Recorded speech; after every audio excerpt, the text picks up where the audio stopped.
You know that moment when you look at your savings account and feel proud, but also a little uneasy, like you've done everything right.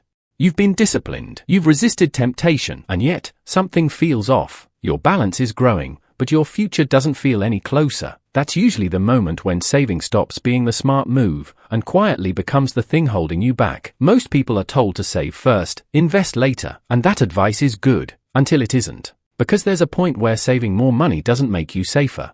It just makes you stagnant. Here's the uncomfortable truth. Cash feels safe because it doesn't move. It doesn't fluctuate. It doesn't surprise you. But the very thing that makes saving feel comforting is what makes it dangerous long term. Once you've built a real emergency fund, enough to cover 3 to 6 months of living expenses, your biggest financial risk is no longer volatility. It's inactivity. At that stage, every extra dollar you pile into savings is slowly losing power. Inflation is eating it. Opportunities are passing it by, and your money is working harder not to grow than it would if you let it. This is where the mindset needs to change. Saving is about protection, investing is about progress, and protection has diminishing returns. The first few $1,000s you save are life-changing.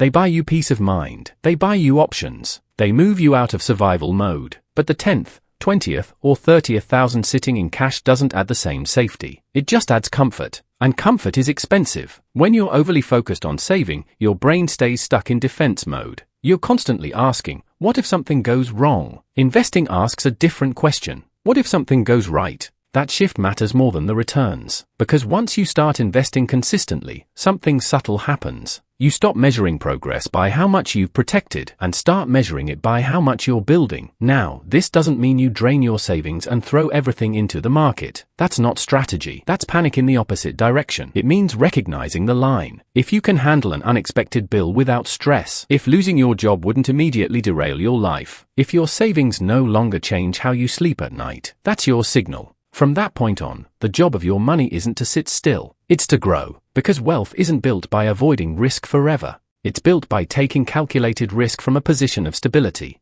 Saving gets you to the starting line. Investing is how the race is actually won. And the moment you understand that, your entire financial strategy changes.